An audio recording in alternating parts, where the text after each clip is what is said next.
menjadi kerugian negara.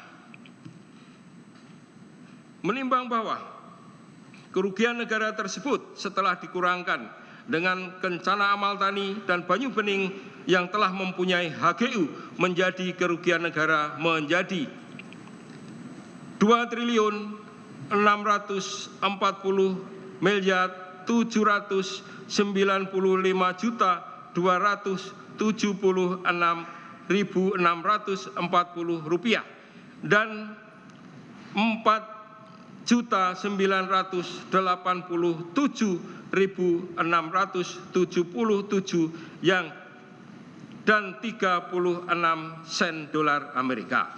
Menimbang bahwa dalam melakukan perhitungan kerugian keuangan negara, ahli dari BPKP Felix Joni Daryoko melakukan dengan metode yakni dengan mempertimbangkan analisis dampak atas fakta kegiatan usaha perkebunan kelapa sawit di lahan kawasan hutan tanpa melalui proses perizinan yang sah, kerugian keuangan negara dihitung mencakup hak-hak pendapatan negara. Menimbang bahwa hak-hak pendapatan negara yang tidak diterima yang dihitung sebagai kerugian keuangan negara meliputi provisi sumber daya hutan, dana reboisasi, denda pelanggaran eksploitasi hutan, dan kompensasi penggunaan kawasan hutan. Dana reboisasi besarnya hak pendapatan negara yang tidak diterima dalam bentuk dana reboisasi. Kemudian provisi sumber daya hutan besarnya hak pendapatan negara dan tidak diterima berbentuk PSDH.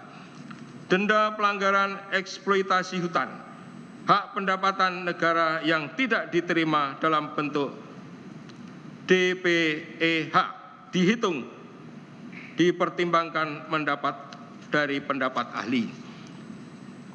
Penggunaan kawasan hutan perhitungan berdasarkan pada peraturan pemerintah nomor 33 tahun 2014.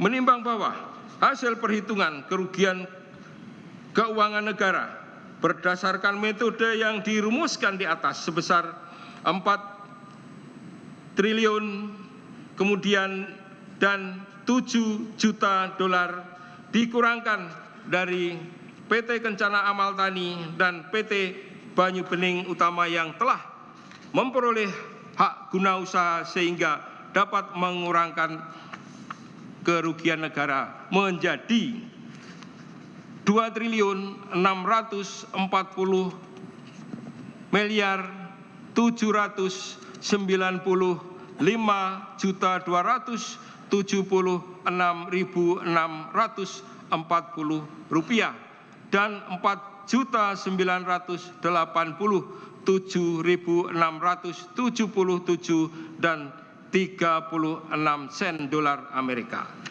Adapun rinciannya sudah termuat dalam putusan berbentuk kolom-kolom, tidak dibacakan namun telah termuat dalam putusan ini. Menimbang bahwa perbuatan terdakwa Surya Darmati bersama-sama dengan Haji Raja Tamsir Rahman telah mengakibatkan kerugian keuangan negara sebesar 2.440.776.640 rupiah dan 4.987.677 dan 36 sen dolar Amerika. Perhitungan kerugian keuangan negara tersebut dalam bentuk hak pendapatan negara yang tidak diterima dari pemanfaatan sumber daya hutan berupa provisi sumber daya hutan, dana reboisasi, dan seterusnya, mengakibatkan kerugian perekonomian negara dari 3 perusahaan yang belum memiliki HGU, PT Kencana, PT Panca Agro Lestari, PT Palma 1, PT Sibirada Sibur menjadi 39.751.000.000 Rp177.520.000 yang terdiri dari kerugian